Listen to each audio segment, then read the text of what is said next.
Hey, everybody. Yeah, tonight I'm gonna keep going with this shot, and I've been working on with Deadpool. Yesterday I did the first pass of the accessories overlap, on like these parts here on this belt, and then in the evening I did a little bit of just polish, just with I just had the mic and the camera off, just working on here on my own really with some music on, just kind of polishing stuff, mainly with the torso, chest and head, and a little bit of the neck. Just trying to finesse some of the transitions into the last pose. Let's have a quick look to see where we were. I'm gonna hit play and let it go for a couple of cycles. So this is where we ended up last night.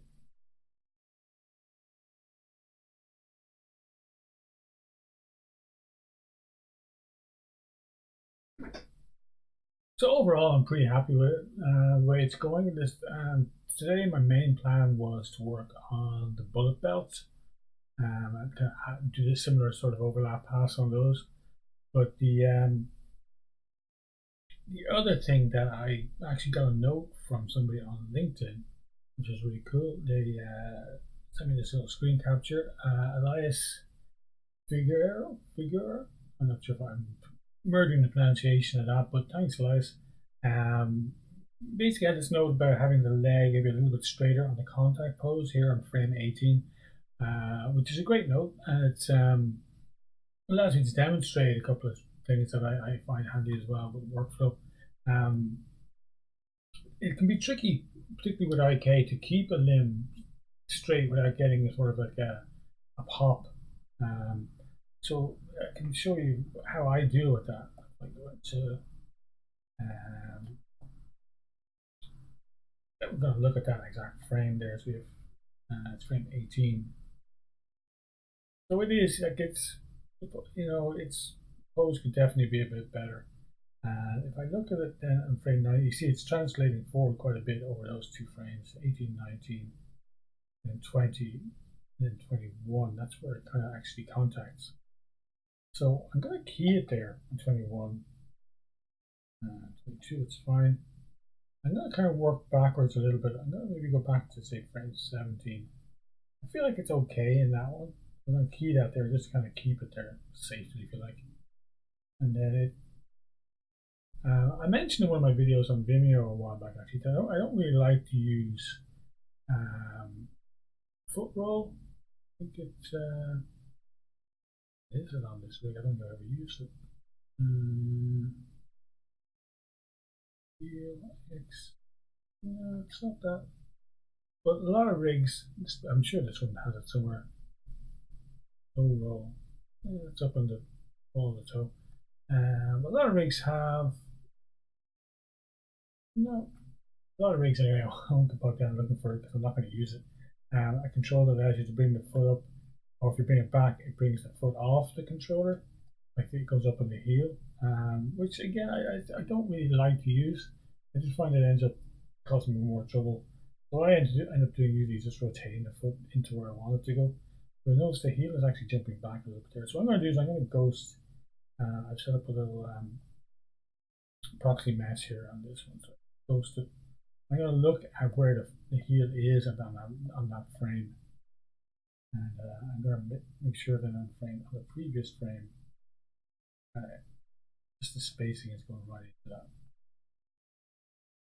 And then on the previous frame before that, then I'm going to actually take out the pose.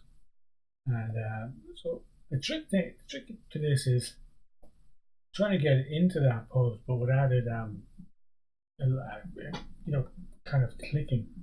If I extend the leg, just to show you, if I extend the leg like completely straight, you'll see that the leg kind of pops backwards and then pops forward again, and that will look kind of noisy going to front view. I'm going to undo that. I'm actually taking out the pose altogether. What I'm using, I'm going to go to frame 19 and see if I can copy that pose. How will that look? He also suggested lifting the toe up a little bit, which isn't a bad note either. Maybe put it somewhere like that. It's tricky because I want the foot to end up here. I'm trying to find kind of a compromise. I certainly don't want to do that far. I'm going to sort of nudge into it. Look at it from the front view. I think his point was just to kind of get the leg a little bit straighter. I'm going to bust out those there a second a bit. I think that's a little bit closer to what he was suggesting I get. And this one, maybe nudge it a little bit closer to next pose.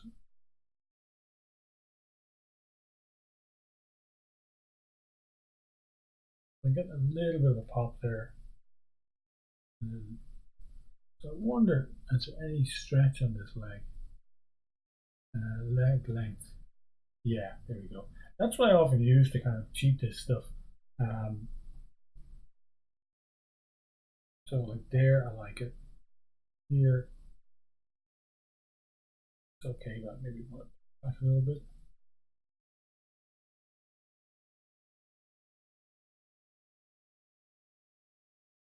And I feel like I'm going to go into the perspective view again.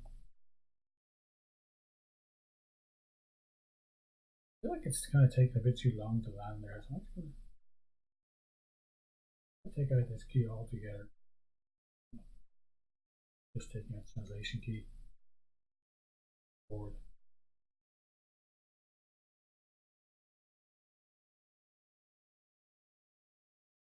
What if I even put it, copy the next key? How's that going to look?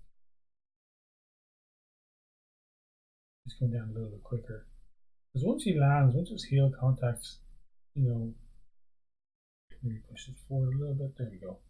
That's, I think, what we kind of want to see. And then I'm going to delete the previous key so it kind of puts inside a little better.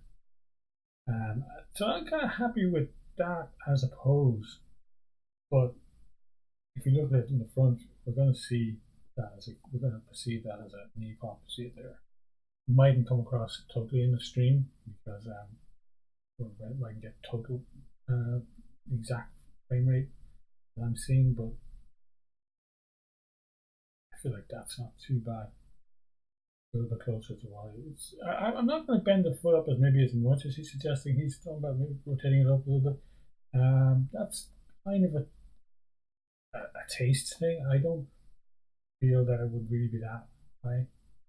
I'm going to go somewhere in between kind of where it was and what he's suggesting. That's the thing with notes. You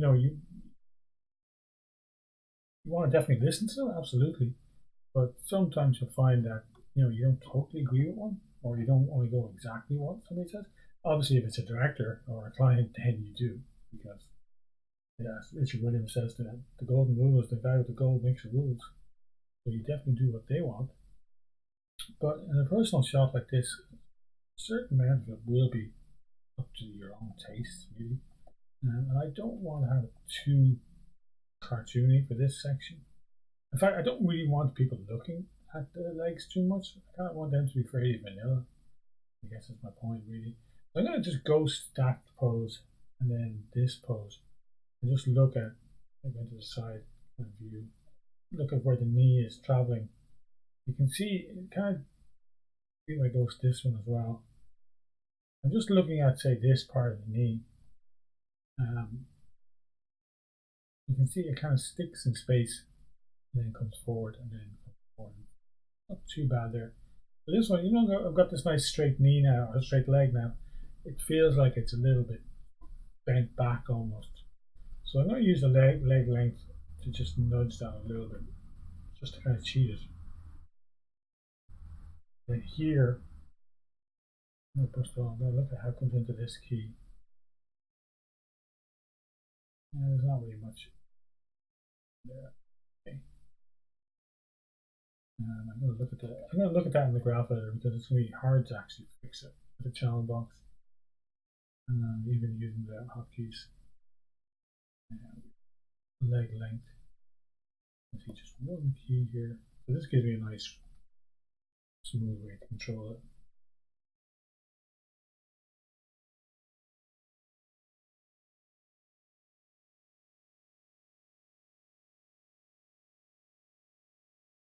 I'm going to look at that perspective now again.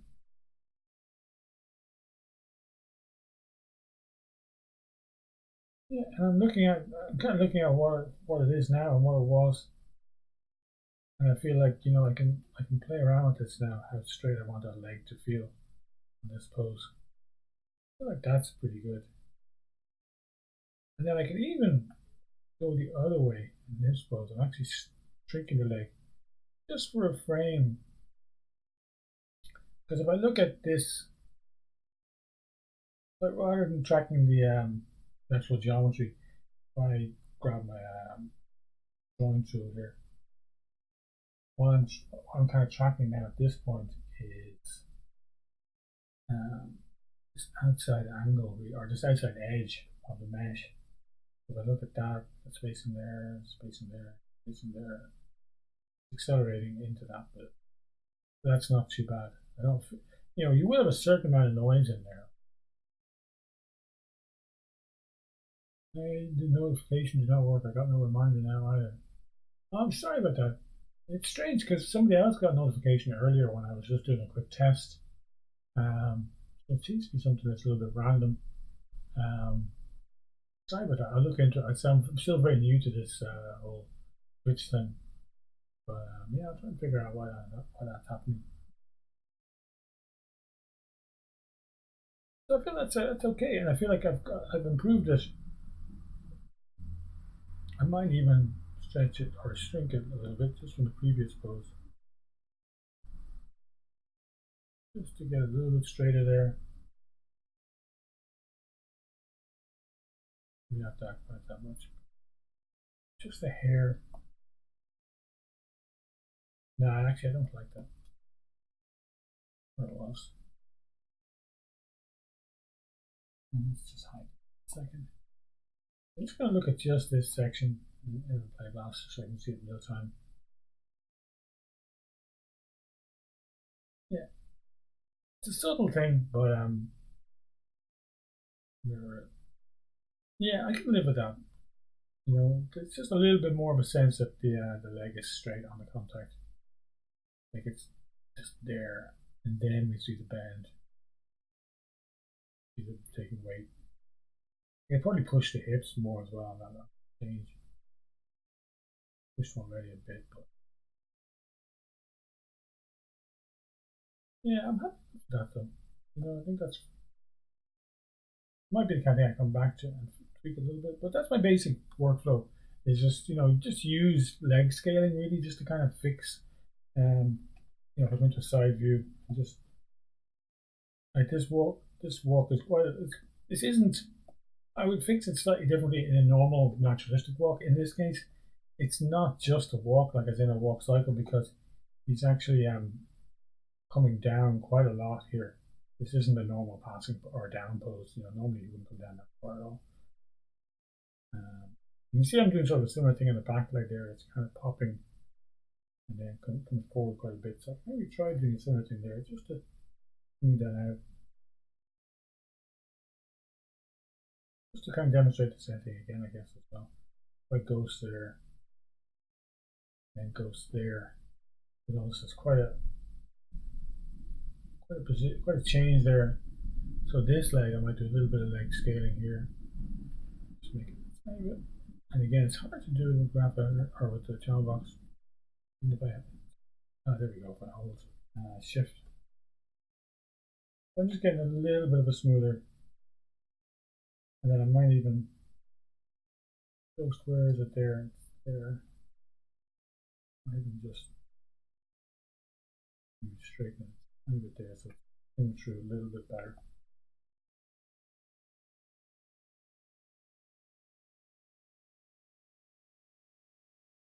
Yeah, it's kind of poking me now. I don't want to go too much into noodly areas here, but I feel like that's a little bit better.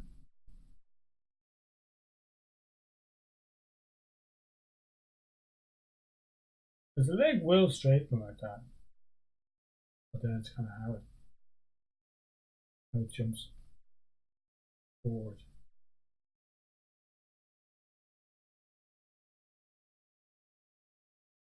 Now I'm getting a little bit more of a smooth, isn't that?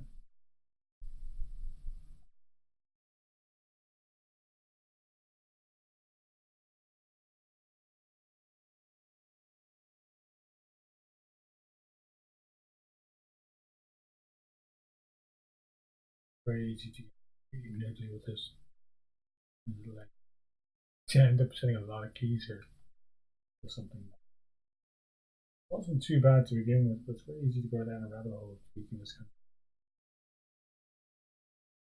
forward and move it back and forward. I'm just watching the edge of this. There we go. Let's look at it in perspective. Yeah. Still trying to get that balance between it feeling a bit broken. I'd like to see that you elaborate some more on the IKFK question yesterday. Preferably show an example of arms swinging both IKFK. Swinging arms so hard in IK. How do you use the arm constraint to mean with the world culture while settings are. Yeah, cool. That's a good idea. I might. That would be something I might do. Kind of an earlier session during the day when I'm a little bit fresher. This is at the end of the day for me today, so that's the kind of thing I need to sort of maybe set up. I don't have an example of an arm swing in IKFK. It's actually something I did a long time ago, actually, for another video. I think there's a video on YouTube where I demonstrated that. I might try and dig out that link and send it to you. It's a pretty old tutorial now, but I actually did do that. But I'll have a look for that. But yeah, for now I'm kind of just, because I don't have a huge amount of time tonight, I want to try and get progress on this one. I'm conscious that, me noodling the IK pop isn't going to be the most interesting thing to watch. But hopefully it helps just show how to fix that kind of stuff. Like if the walk is a cycle, then this stuff would be something I definitely do, because it just really helps you get those nice straight legs on the contact, and then blend out of it without that kind of judder you get with IK. It's the problem. It's one of the limitations of IK. You get the same thing with an arm. If you completely straighten the arm out, you'll get this point where it just the elbow pops. But overall, I'm feeling fairly good about that. So I'm going to move on. I'm going to decide that is that note for now. I might come back and look at it again, but I'm going to get rid of my ghosts. Need them now, and now I'm going to do. I'm going to save the scene. I'm going to save as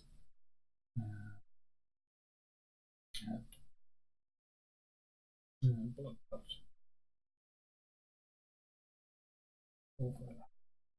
This is going to be a little bit similar to what I did yesterday, or quite similar, really. I'm going to animate the bullet belt in a straight ahead sort of way.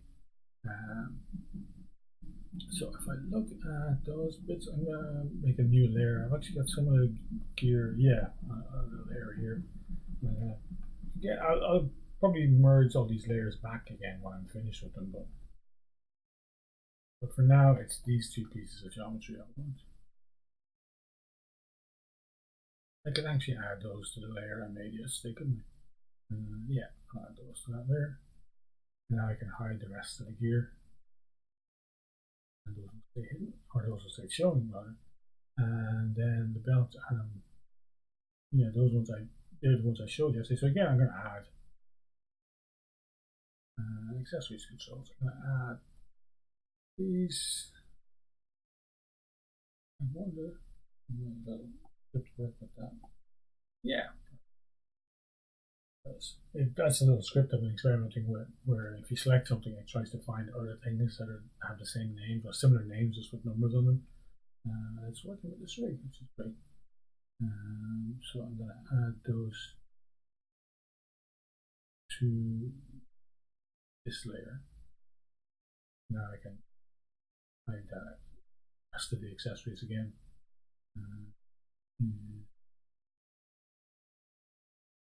Accessory layer. Yeah. Oh, sorry, that's the accessory.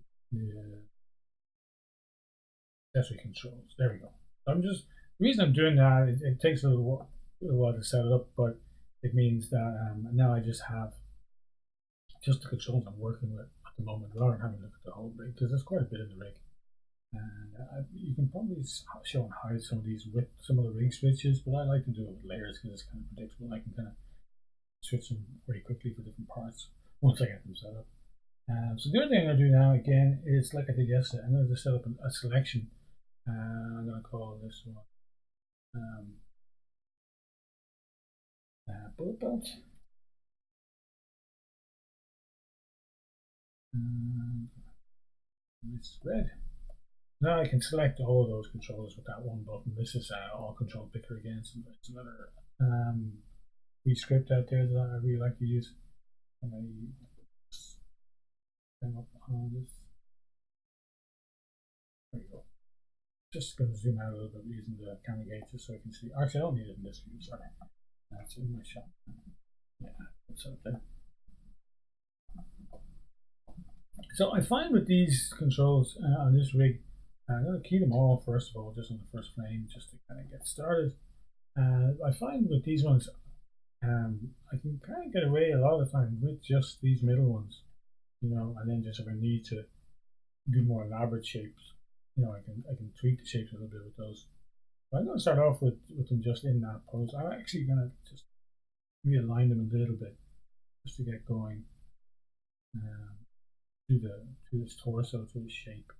It looks like they're, you know, forming a little rhythm as they would. So something like that. I feel like that's pretty good. And a little bit.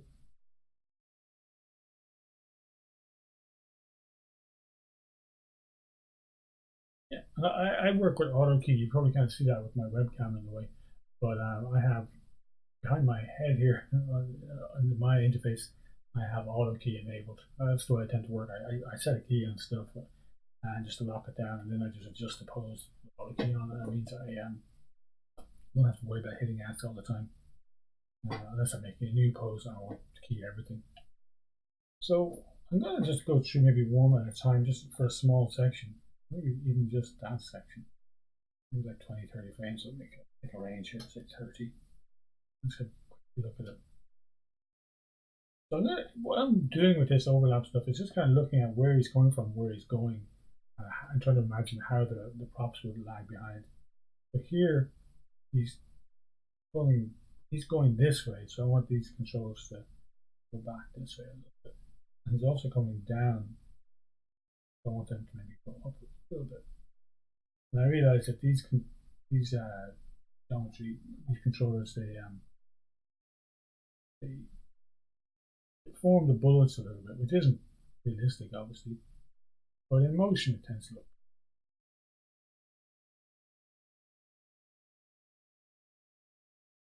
That's pretty subtle, but I'll do the same sort of thing with this one here a little bit. Notice I'm moving a little bit here, but I want to really just focus on these middle yellow ones because they are the ones that do most of the work for you in this rig.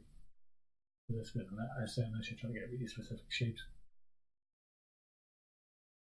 Yeah, it's going that way, so these are going over here. I'll just work with those two for a minute and see how I can get it, and then I'll fix the shapes maybe a little bit. And now again, he's coming down. So I'm drag these back up. Basically, I'm just going to bring them wherever they were. I'm going to bring them back to where they were. Again.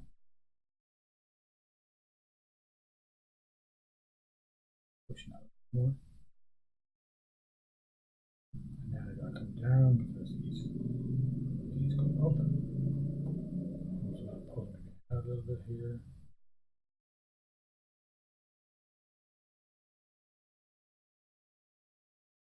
I have them kind of still. Yeah, I'm kind of favoring the previous pose. I don't want them to go down until that impact. Now, back down here. Now we'll have to back up. He's made a pretty big move there, so a bit on here. I haven't keyed that for a bit, so I'll just have a quick look at that.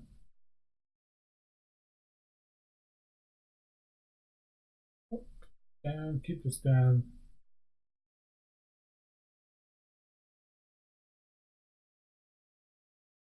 Like I did with the belt, I'm going to kind of exaggerate quite a bit first.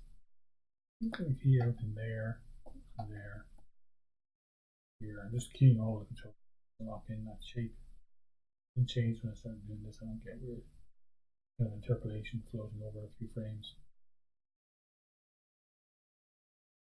Let's have it like that. I'm liking this side better, I think. I like what I got there on this side, so I'm gonna do this a bit more, like down a bit, and I'm deforming them quite a bit there. That's okay. And now here I want them to get rid of that key and just do that again.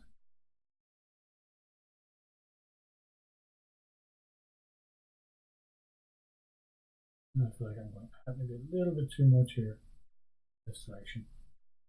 But I like it overall.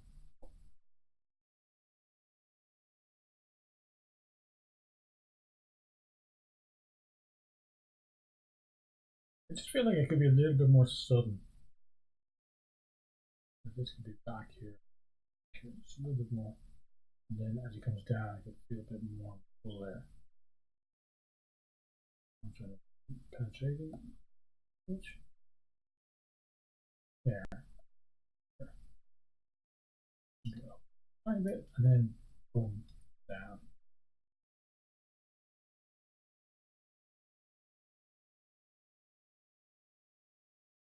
Down again.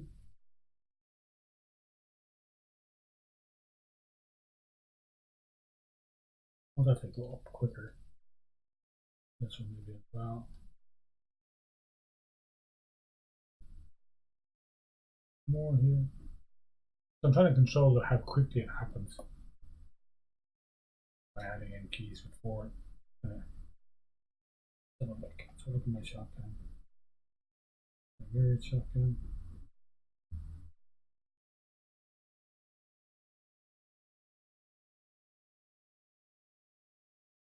Yeah, I want to break up the shape a little bit more. This bit.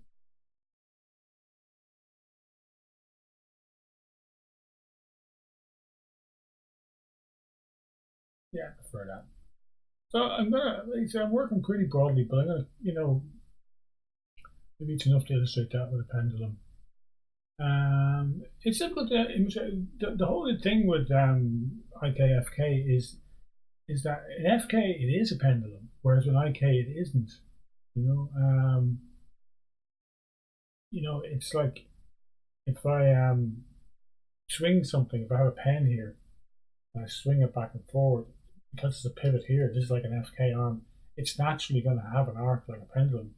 Whereas if I have an IK control, I move it over here and here, it's not going to naturally arc in the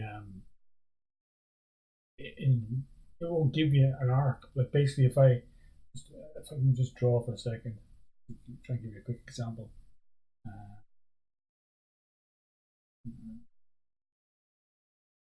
This blackboard thing. If I have an IK arm and I have this pose, or sorry, an FK arm and this pose, and I swing like this is the hand, and this is the hand, beautiful three-fingered hand.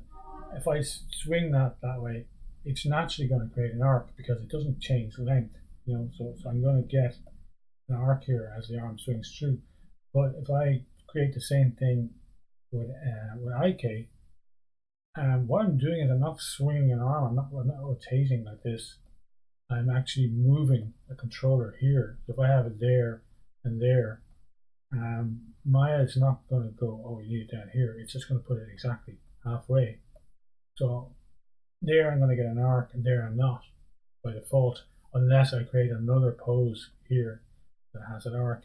And even then, Maya's not going to do too much. It's just going to go bunk, bunk. So I'm going to get slightly more of an arc, but still I'm not going to get this nice shape because this is what FK will give you because it's just natural. It's not going to change length. Whereas this one, IK doesn't have a length, if you like. You know what I mean? It's just a controller in space. So wherever you put it, it's going to be. It doesn't naturally follow arcs. Hopefully that makes sense.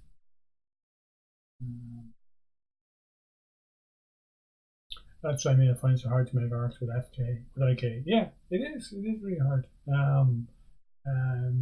That's why I think really, unless you really need to use IK,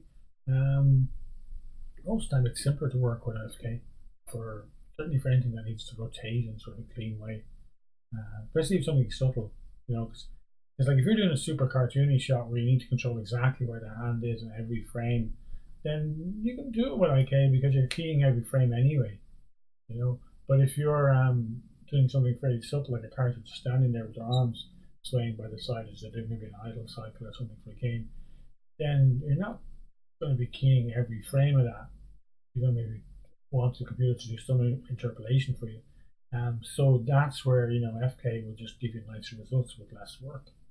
You might have to clean the curves and that and take out other issues, but other than that, like it's going to give you generally a pretty good result.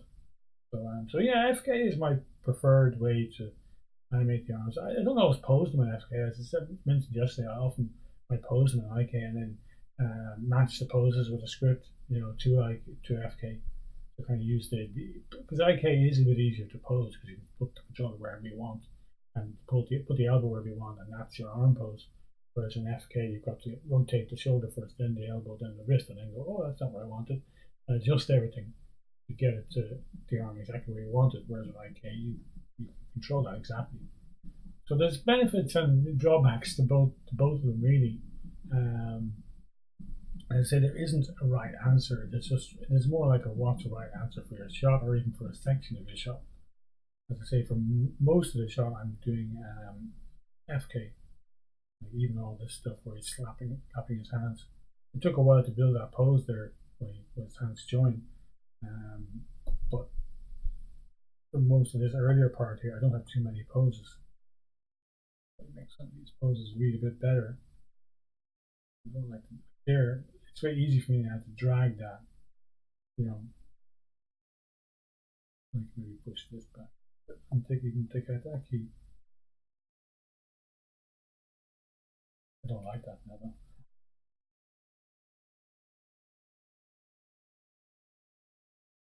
That's what,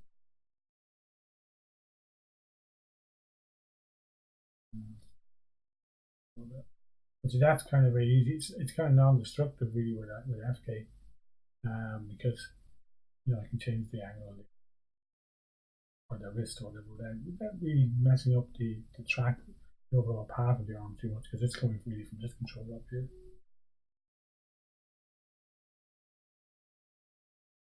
Slightly better arc.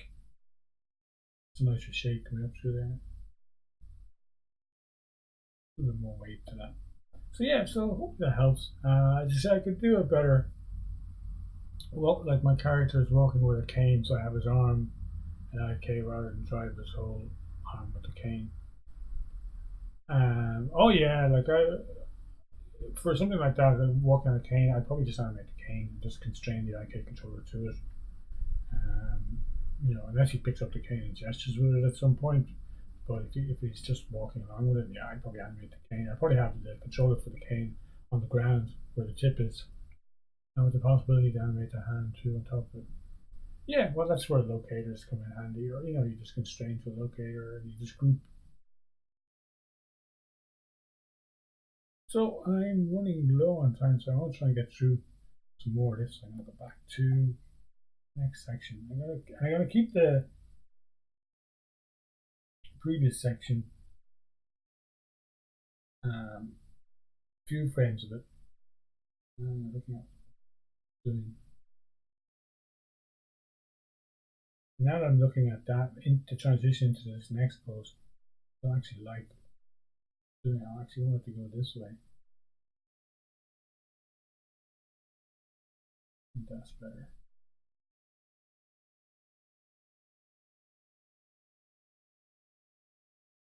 That's me here. I want a big change with perspective again. I want to kind of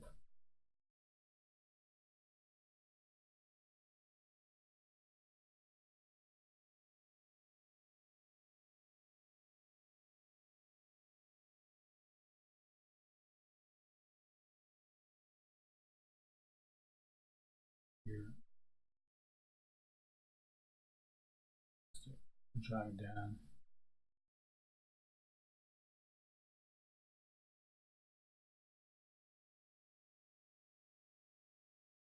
kind of tricky because his body is crunching up a lot as well, which is affecting these controllers.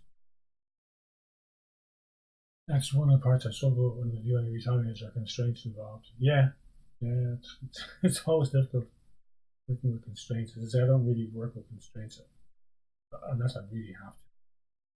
So I don't keyframe constraints ever really, unless something very weird in the shop and I just can't get around it otherwise. But generally, I demoed the other day. I just patch things, bake them to keys, and delete the constraints again. I don't like having constraints in my shop unless it's something that's just going to be attached and then stay there, like these IK arms around the shop. That's not too bad. Like I'm getting a lot of squashing on this full belt at this point. I might try and clean some of that up a little bit. Some of it's going to be unavoidable because his torso really is squashing up a lot, and this stuff obviously doesn't have, it doesn't have collision with his body.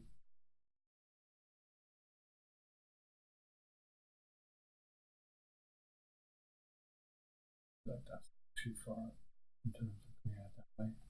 Actually, this.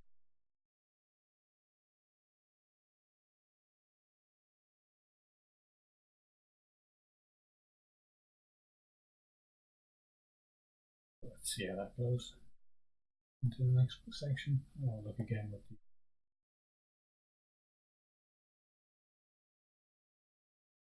Yeah, here now it's feeling a bit weightless. I'm going to actually zoom in a little bit on my shop cam. It's a little tool that's on my website actually. So I can see this is exactly my shop view, but just with a 2D panel. You can do that with its native stuff. GUI, grab it. I can reset quickly. So here I want this stuff to come back up and kind of almost hidden in the abdomen. Yeah, there you go.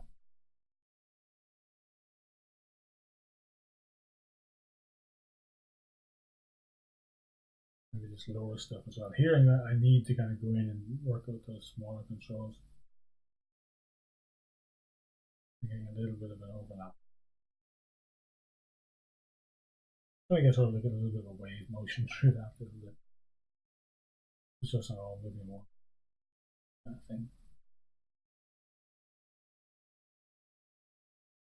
We come up here and again.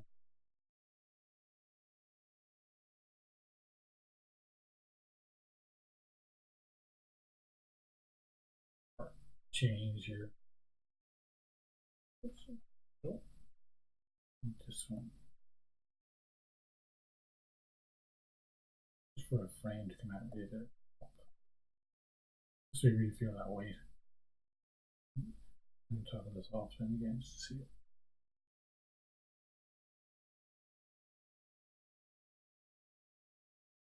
And put it in. I want this to overlap more. I'm noodling here a little bit, but I want this to sort of feel it comes out and down while this is going in here.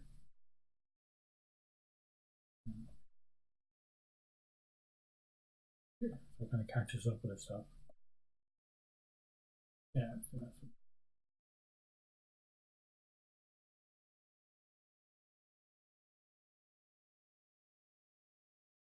And the more I look at this section, the more I feel like this yellow one, it's just getting too bunched up here.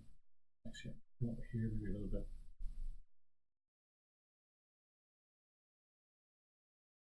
And down here, just to get a feeling of it hanging loosely a little bit looser.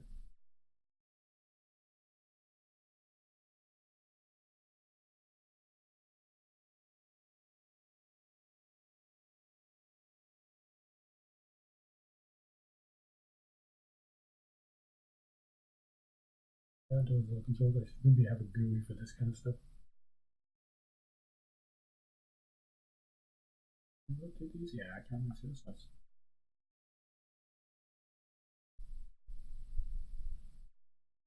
But you said you constrain them and then break them in place and remove the constraint. Yeah, that's it. That's it. Okay. I would only have the constraint there as a temporary thing.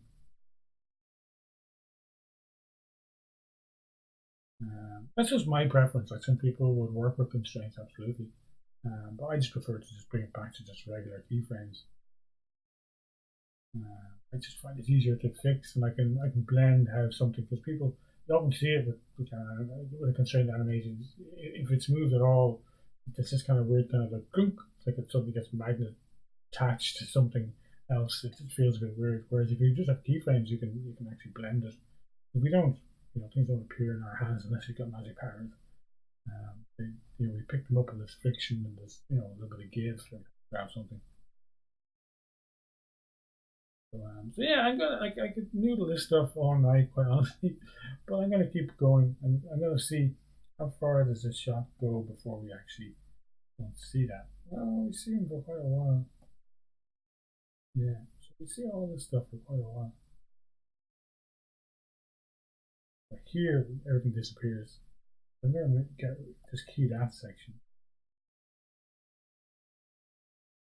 Here. So here, I'm going to, in the interest of saving a bit of time, I'm going to just noodle stuff a little bit around the place.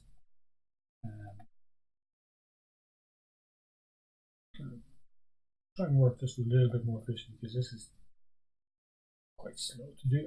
At this point, this stuff is really hidden underneath his chest. I'm just going straight ahead.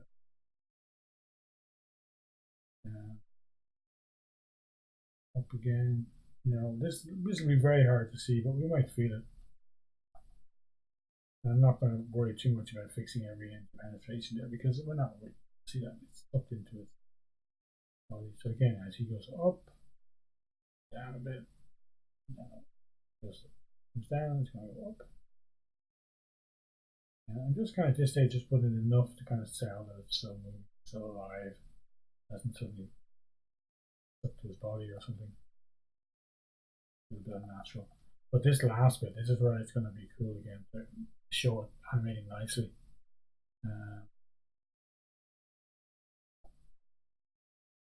There's channel animate blend on. Yeah, that's the thing. But blending can give you sort of weird in between frames.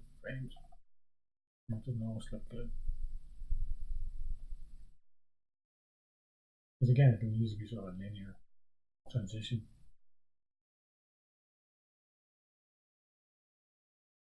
Yeah, I feel like that's okay. And again, we're really not seeing that, feeling it more. Let's quick look at the shot time. I'm going to do a play blast up to frame 78. That's what feed is. Yeah, say from there to 78. Get a sense of how it feels in real time.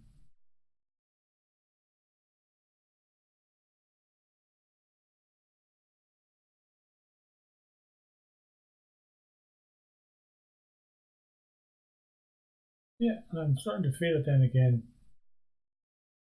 as he comes up. That's weird. It must have blasted more than 78. You don't see it until 82 here. Anyway, wonders of Maya. But here, as he comes up, I definitely want this stuff to lag behind. It's a perspective view again.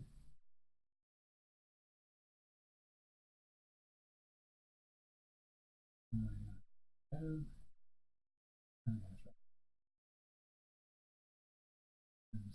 Here.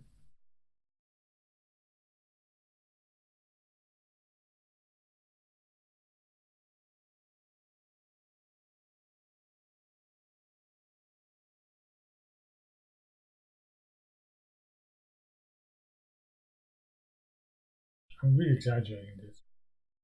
As I say, I might look at this tomorrow and go, oh, this is too much, and pull it back a bit, simplify it a little bit here and there. But it's often easier to do that. Also, getting the arcade to match up the FK, control through skills to do it good. There's also scripts to do it. Like if you have a script, this rig comes with a script, you know, which just literally just matches it. Um, you know, like yeah, you can match it. I use my ghost tool for things like that sometimes if I need to match something by eye. You know, just literally key or put a ghost on the IK frame and then just match up the FK one to it. That works pretty well, but most decent rigs will have a script. I've written them for my own rigs. You know, that matches the pose. Not always 100%. Sometimes, like if the animator has bent the arm in a weird axis and the FK rig, then the IK can't really match it. You usually get pretty close. But here is this is the bit I was looking forward to quite honestly for this section. Here's where magic happens. You know, here's where we see all that force as his body is coming up here. You'll notice, you know, back here I wasn't keying that often, whereas here because the action is quite detailed, I'm going to add a lot more keys because I really want to control this section. Now he's coming down, so I'm going to follow up.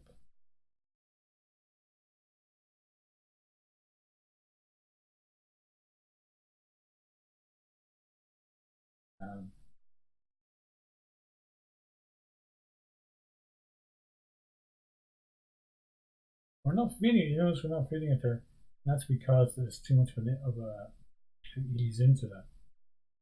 Well, I need to kind of pull these controllers up first, and then pull them down. Oops, all on that. Then pull them down. So we need to see the hang and then the drop. If we ease into that drop, it'll just lose all weight. Even here, it's still not. Let's not seeing it because it's just going too smoothly into it. And that's starting to happen, but not really yet. And maybe I want to favor it back to where it was until the last. Yeah, that's starting to happen now. And then out here, I'm really exaggerating this for a second. Really showing that there's weight on these straps and they're stretched. Because these bullets, I guess, are going to have to be heavy. You know, they're going to weigh something. I should be keying more often.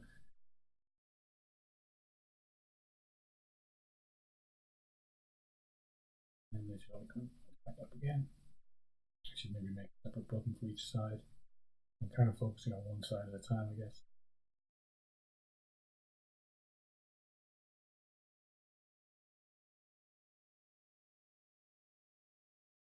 That's kind of good, but you notice now it feels like it kind of magnets back onto his body again because it stops animating. I'll fix that next. What I might do is use that little trick I showed you yesterday, where I take maybe these out a little bit. That's better. Then you take this pose and put it over here. Maybe a bit sooner. Yeah. And then take this pose here. See that? I'm feeling that sort of as like a jiggle. I can even take that pose and put it here. Might be a little bit too mechanical looking now, but you can break it up a little bit.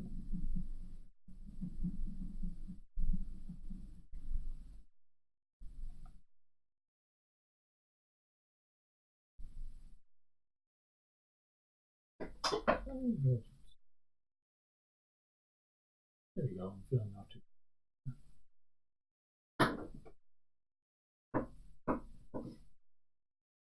It looks so effortless. Thanks very much. It really isn't. I promise you. It's quite a lot of practice of it. And I'll probably still look at this tomorrow and go, oh, I want to fix it. It's too much, or it's too little, or it looks wonky in that place. You know?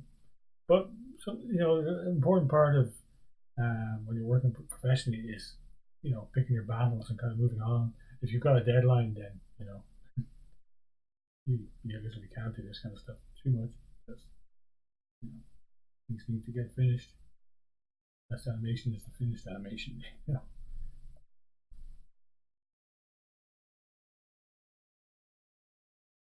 to say I don't have a lot of unfinished stuff on my hard drive. I think everybody does. And the nature of it.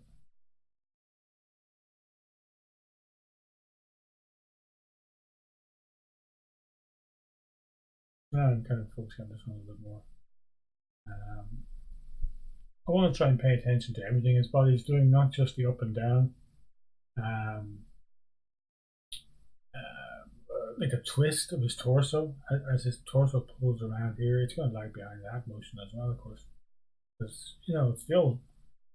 I don't remember a lot of my physics from school, but I remember an object in motion stays in motion, and inertia things will stay where they are unless they have to move. Like people are the same way. Unless we have to do something, we generally won't do it. Same thing with physical stuff. It just wants to stay where it is. I would have moved unless there's a force acting on it. And that's what we're doing really, I suppose, with animation. We're showing the forces, the effect of forces on things. And the force might be coming from the character, and might be then exerting force, muscular force, or it might be just weight of something like this. So right now that's starting to work, but it's very floaty. It's very slow. You can see the other side is a lot better.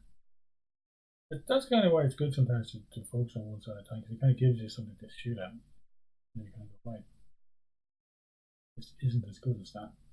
Let's keep working on it. And then I might eventually get to a stage where I feel this is better than that. But I think what it is kind of having a few more keys, kind of, again, like I was saying earlier, having it stay back.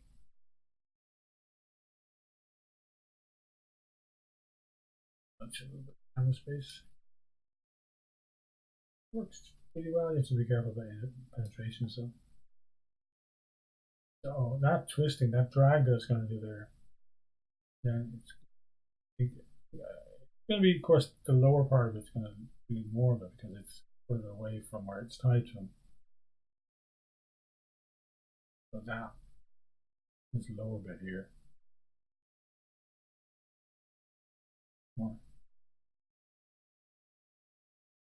That's a little bit better. I feel like this is actually probably doing too much. Maybe kill that key.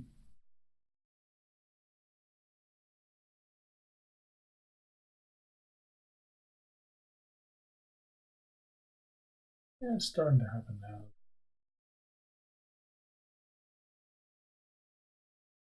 Now, feel another key, everything again here. I end up with a ton of keys on this stuff, but that's the nature of it.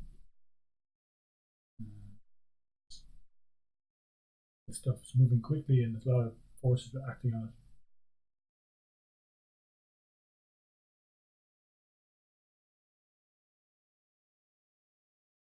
So again, I'm going to let's select more of these. Yeah, there we go. I'm just going to make this have another button.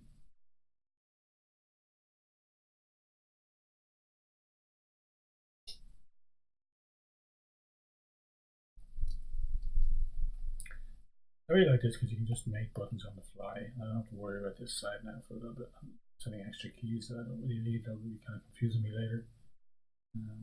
Wondering what that's it. Doing anything.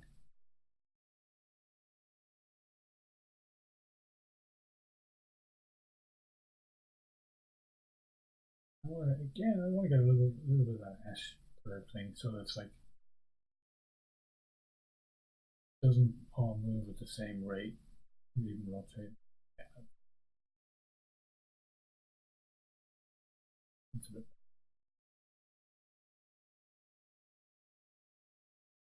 I've gone quite broad with this one. I'm noticing a little bit broader than the other one. So I might nudge it back just a little bit.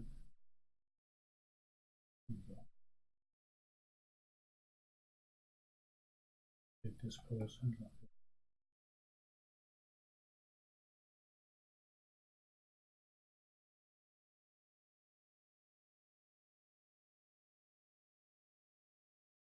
I get a bit of a sense of a jiggle there.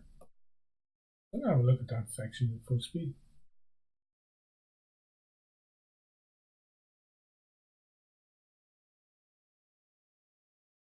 Yeah, not totally crazy about it. I think it's not a bad start. It's not bad. I feel like though it's just feeling a little bit too slowly. I feel like that if you that shape there.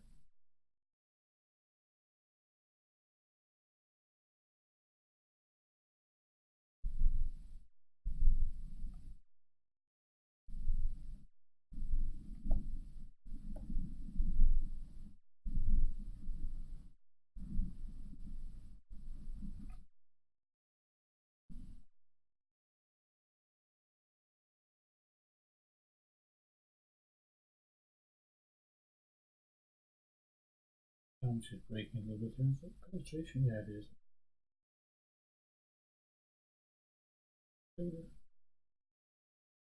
Z. This one. See that? Z.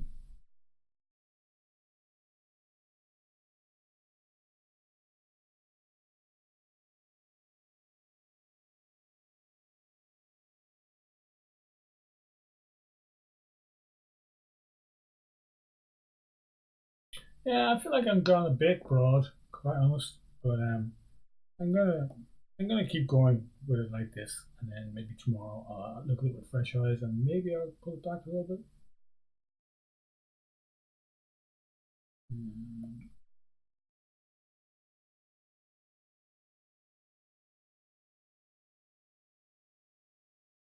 Here he's definitely going up. I want this to drag down. Same thing with this one, drag down. If I make a selection for this side as well.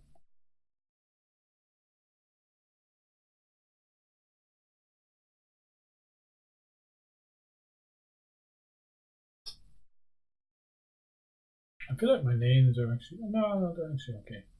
But sometimes I just feel that this rig, the left and right, is a little different to how I would actually imagine it.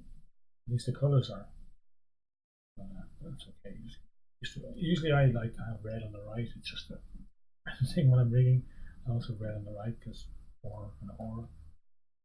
Uh, this one is the opposite of that, but sometimes uses me a little bit. Um, Again, trying to get that feeling of these ones down here, all the dragging. They're the furthest from the force, which is really here. Like that's just okay.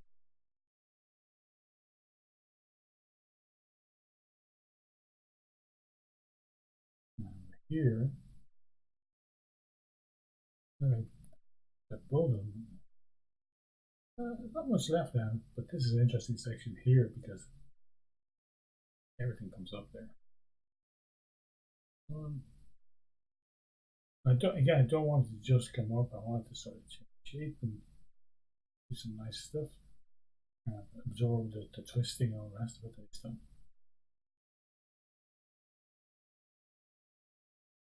Yeah, I like that as it goes up. Very important to make noises as you animate. It does kind of help almost kind of visualize what you're doing or imagine it as a real thing. There you go.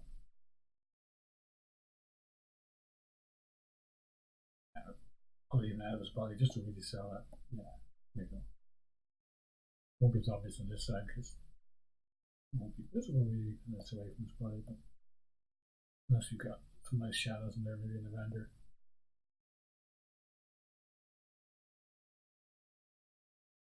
And I think he's still twisting, so that's it. Go through a bit.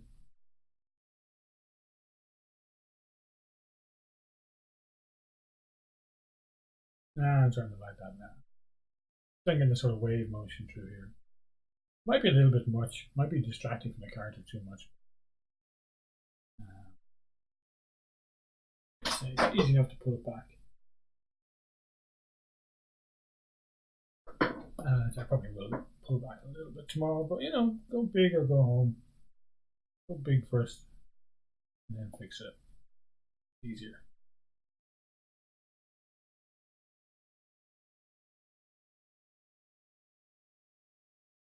I want to see the shape change, even though like this one, it's not as easy as to see as that side.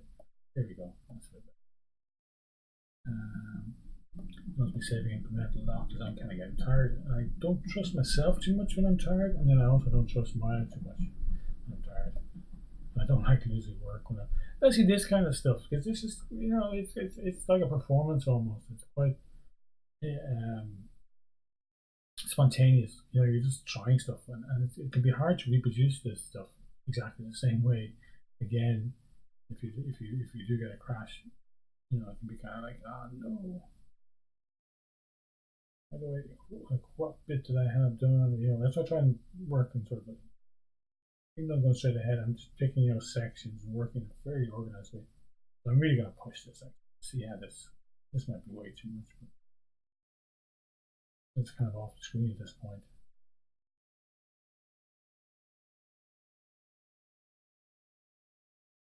Back a little bit as well.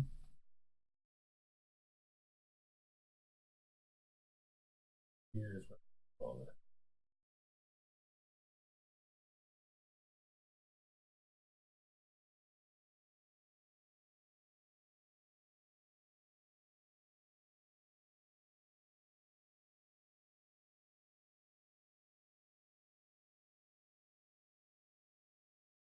Really a nice shape change. I might top out my camera view for a second.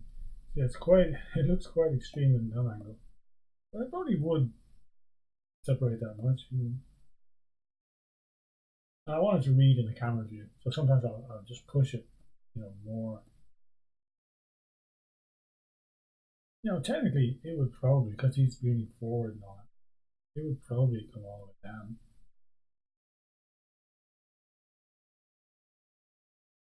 This bit might even crash kind of on top of his, the rest of his stuff like that. I feel like that. It's not unlikely to happen.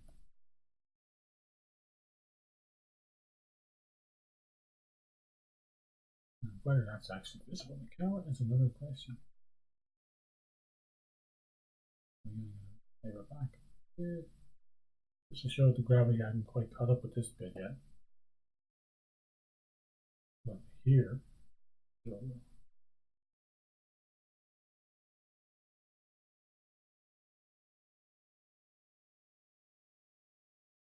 see that in the camera view.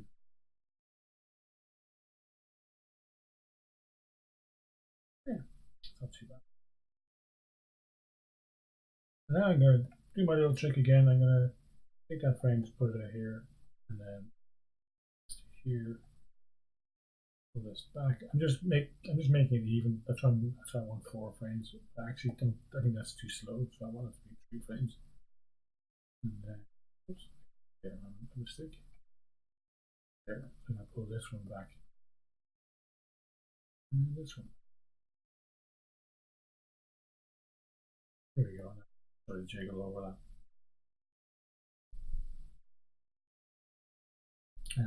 But it's very computery because I did it computery sort of way.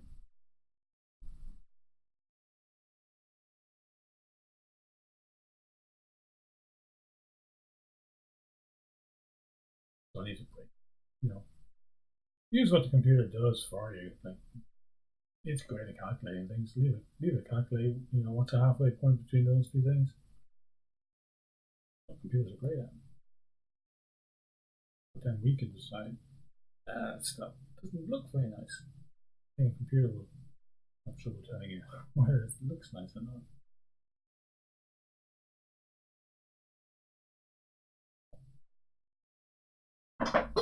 There we go.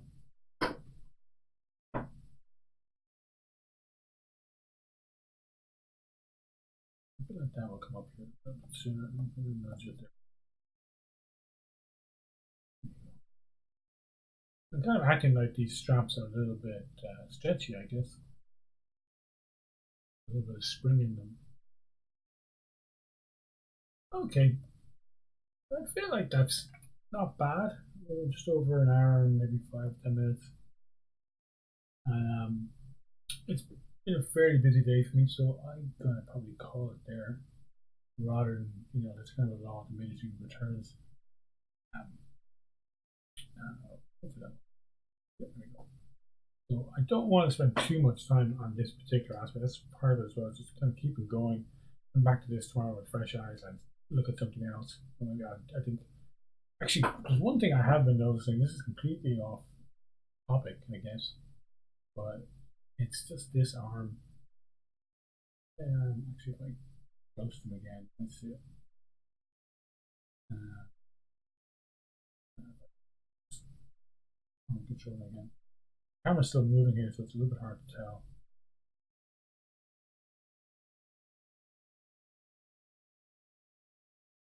Actually, this one's I feel like that pose. Just for a frame. There we go. See that? Drag. The wrist breaks a little bit, which again is fine.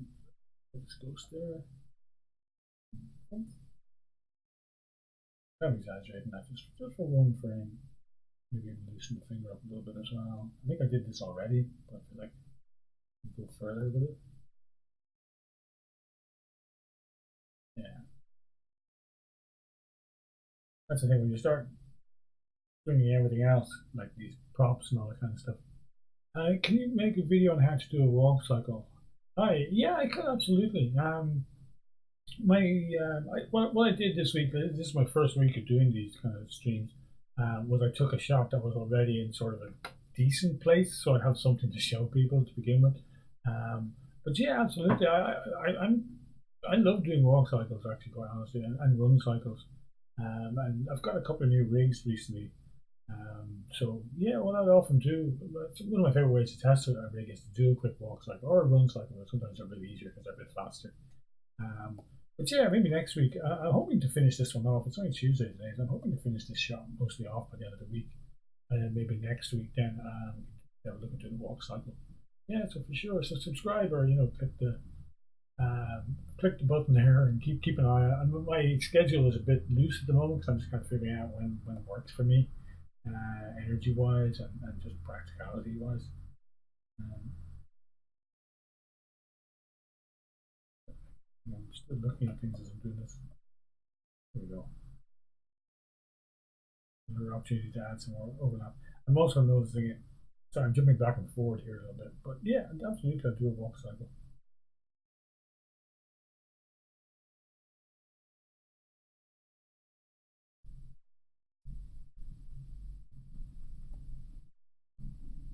There we go. I'm just looking for little opportunities to add a little bit more drag.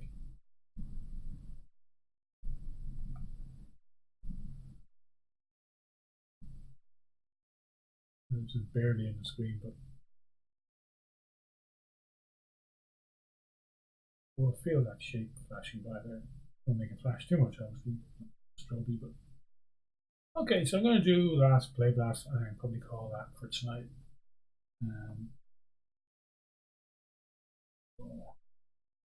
Well, I feel that's pretty good. That was like an hour to get those done, and including that little thing with the knee we did at the beginning, which is kind of a good little thing.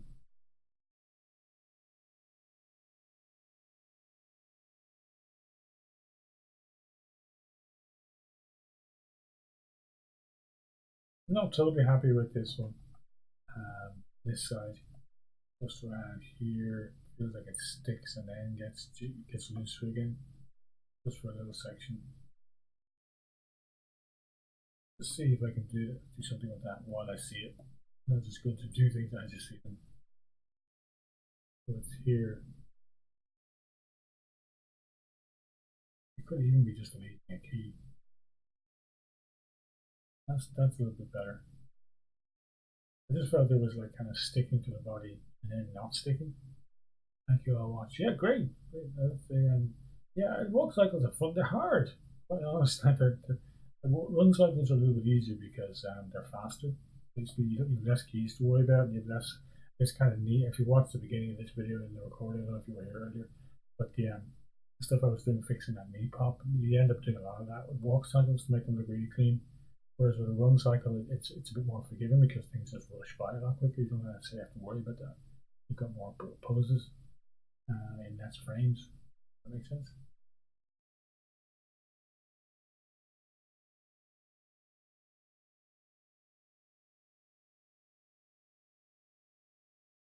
And then just last little polishy, tricky sort of thing here. I feel like this getting a little bit too much saturation here towards the end. There. I'm just going to pull that.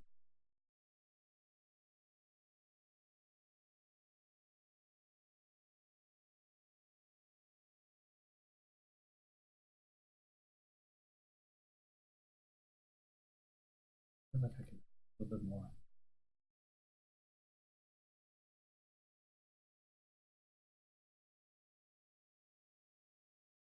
I almost feel like that's leading the action. It isn't right. No, it's not anticipating it. It has not a mind of its own. That's it. And they're a little bit different, each side. But he is, his pose is a little bit different each side. So okay. As I say, I might come back to this tomorrow and decide it's too much. Um, it's too big. But I think overall, I'm pretty happy with it. For the first pass, I think. And it gives you something to react to. Like that's a part of it as well. Is just sometimes just put something in there, and come back and go, well, too much or not enough. But having it there,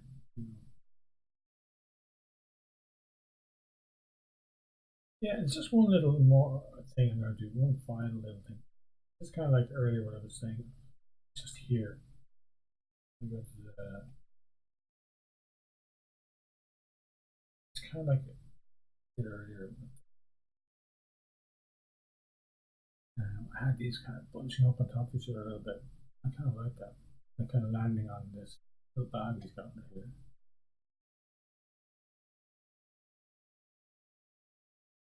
It kind of grounds him a little bit.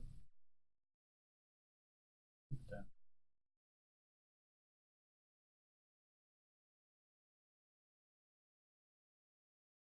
Come down.